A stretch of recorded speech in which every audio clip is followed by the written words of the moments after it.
Hey, how's it going, guys? So we're back with more Halo content. If you're new to the channel, welcome. So we're gonna be checking out a video by Templin Institute. So shout out credit goes to the Templin Institute for the video. And now this is the one I want to see. This one is called United Nations Space Command, UNSC.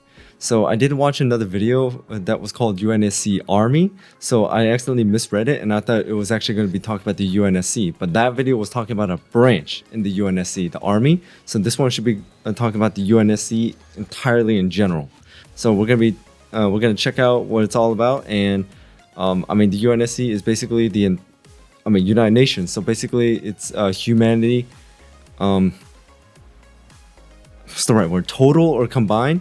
And just like their entire military and entire government, I guess you could say. So without anything else, let's just jump into the video.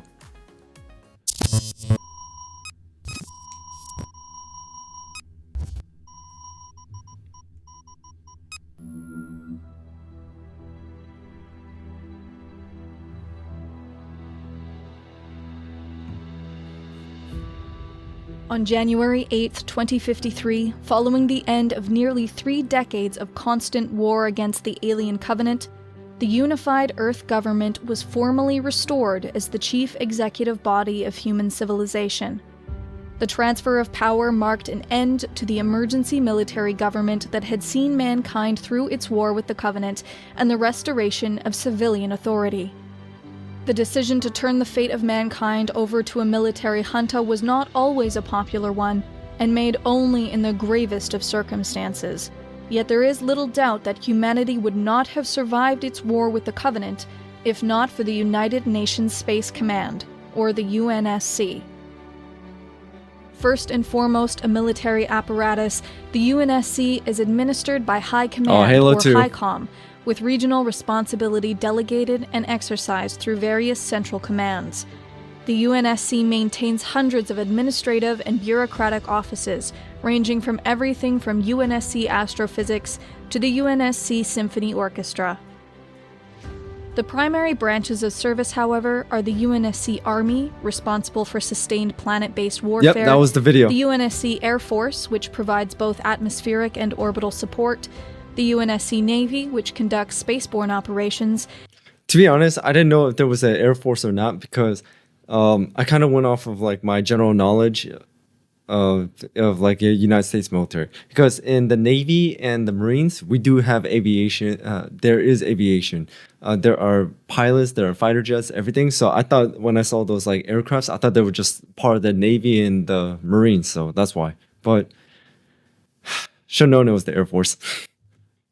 And the UNSC Marine Corps, which acts as a rapid reaction force.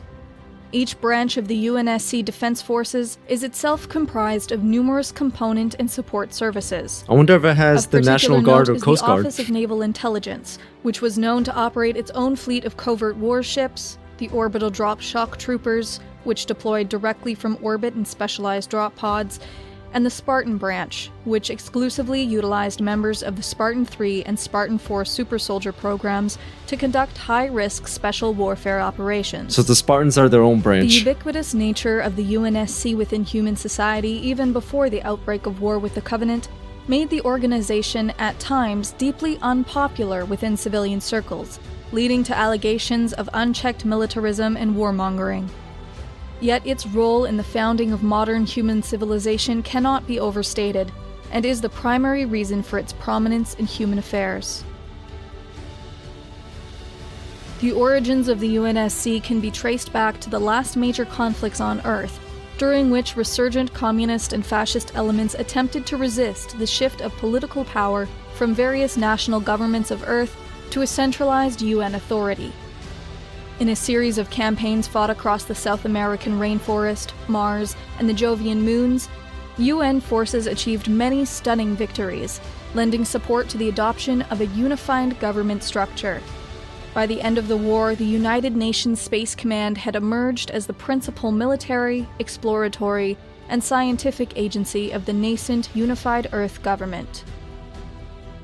With the development of the Shah Fujikawa slip space drive, the UNSC began deploying vast numbers of colony ships to the nearest star systems and planets, giving rise to the inner colonies of humanity. By 2490, over 800 worlds in the Orion Arm had been colonized, and the inner colonies, now major political and economic strongholds, began to increasingly rely on the developing outer colonies for raw materials. The vast economic inequality between the inner and outer colonies became a growing source of tension and rivalry, and public support for the UNSC began to slowly dwindle across the edge of frontier space. The Outer Rim. During this time, the inner colony world of Reach, strategically located in close proximity to the solar system, grew to become the site of the UNSC's primary fleet yard, as well as various training academies and the headquarters of numerous UNSC branches and organizations. Remember Reach. By 2494, the deteriorating situation across the outer colonies gave rise to an insurrectionist movement, with acts of terrorism, piracy, and open rebellion occurring across the frontiers of human space. Fearing the outbreak of a massive civil war across Earth's colonies, the UNSC initiated the Spartan program, a secret project tasked with creating elite soldiers through mechanical and biological augmentation. As the UNSC prepared to deal with the prospect of a devastating civil war, this threat was preempted by the arrival of the Alien Covenant, a theocratic hegemony who viewed humanity as an affront to their religion. I just watched the Sweeping video through about the outer Covenant. Colonies, the Covenant enacted earlier a policy today. of deliberate and systematic genocide against the human race, bombarding human-occupied worlds with powerful plasma weaponry, a practice known as glassing. The Covenant's enormous technological advantage gave them almost total supremacy in space-based engagements, and the UNSC was often only able to achieve victory using overwhelming numbers or asymmetrical strategies. While glassing was the primary doctrine utilized by the Covenant, on worlds containing ancient alien relics critical to their religion, the Covenant were repeatedly forced to deploy ground forces, neutralizing many of their advantages and giving the UNSC a more level playing field. On Harvest, Arcadia, Jericho, and dozens of other human colonies, the UNSC fought a tenacious defense, delaying the Covenant advance for years until these planets too were finally glassed. By 2535, most of the outer colonies had been destroyed. Food shortages, riots, and open rebellions permeated the remainder of human space, forcing the UNSC to subsume the last remaining civilian authority, transforming the UNSC into an emergency military government. For decades, the Covenant ravaged through the inner colonies, inflicting devastating losses and crippling the UNSC's ability to continue the war. In desperation, the UNSC began considering a number of high-risk operations, including attempting to capture a member of the Covenant's leadership caste, ransoming its life in exchange for a truce. The arrival of the Covenant over the fortress world of Reach interrupted these plans, and the loss of the planet was considered by many as a prelude to the eventual total capitulation of humanity. With the location of Earth believed to have been compromised and the arrival of the Covenant in the solar system likely imminent, evacuation procedures began in preparation for what would likely be the final battles of the war. So, I mean, many of the facts I already know because they were mentioned in many other videos and things like that. But one thing I always like notice is basically in Halo, the insurrection started in the outer rim, like the outer colonies, and because I'm like, they were, I don't want to say neglect. Well, actually, you know what? Maybe neglected, and they weren't cared after or looked after as more as the intersection worlds. And I always made that comparison with Star Wars because Star Wars, like the inner core planets like Coruscant and things like that, they're very strong politically, economically, and also, the capital lies there. So basically, the rich and wealthy will all be closer to the center. And you have like the outer rim, like Tatooine. Tatooine does not fall under the Republic jurisdiction, and there's no laws. They're pretty much controlled by crime syndicates and things like that. So basically, it's the same as every single universe.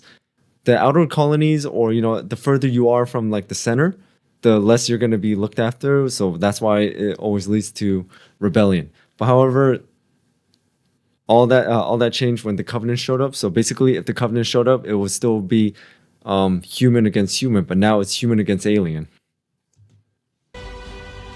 In the wake of these calamitous losses, an unexpected victory occurred on an artificial ring world discovered by the sole surviving ship from the fall of Reach, the light cruiser Pillar of Autumn. Among the many revelations uncovered on this halo was the existence of a parasitic organism known as the Flood. Directed by a near-omniscient intelligence, the Flood managed to spread across High Charity, an enormous planetoid space station that served as the capital of the Covenant and their most holy city. Already caught in the midst of a developing civil war with the death of most of their upper leadership, the internal structure of the Covenant was fractured, with various secessionist groups aligning themselves with the UNSC. In a series of frantic battles across Earth and additional Halo ring worlds, both the Flood and the Covenant leadership were finally defeated, bringing an end to the most destructive conflict in galactic history, and preventing the activation of the Halo Array, revealed to be a superweapon of galactic scale. The UNSC had fought for humanity's right to exist, and its victory brought about a new era in the galaxy. It is now a time of restoration, as Earth's shattered colonies are restored and resettled. The Covenant, while broken, remains a formidable power, and the UNSC must contend with several rival factions in the place of a single united empire. With new technologies, new ships, and new weapons, the UNSC is once more venturing out into the darkest corners of the universe. But if there is one indomitable truth that humanity has learned, it is that the galaxy has no shortage of mysteries, and some are best left undisturbed. So basically this video is more of a recap of like all the Halo games and just the story, but it was great to listen to it all over again. Basically I say the one thing I learned was this whole time I thought the Spartans was like, special forces and fell under just like, some of the branches like Marines or Army, but looks like they are their own branch, and it makes sense because like with Spartan 2s and things like that, this isn't something you just like enlist and join. This is something that I don't want to say lucky. This is just like, selective processing by Dr. Halsey when you're a child, so it makes sense. But either way, it's good to know that like the UNSC is basically the future of Earth, and it still maintains its 4 branches: the Army, Air Force, Navy, and Marines. But I wonder what happened to the National Guard and the Coast Guard. I mean, I'm assuming that the National Guard still exists, but instead of just the United States, it's probably global now. It protects the entire world, so it's basically like a global like military security force. And the Coastal Guard is pretty much the same, but instead of on the ocean, it protects around the space around Earth. That's just my assumption. But either way, this is really great, and it's good to hear recaps and bringing back memories of just playing the games and watching the cutscenes. So that's all I got for today. So thank you guys so much for tuning in. Thank you guys for watching. Hit that notification bell so you know when I drop more videos. And also shout out to all my members, subscribers, viewers. You guys are amazing. You guys are the reason why this channel keeps on going. So thank you so much for that. I do appreciate it. So without anything else, I'll see you guys next time.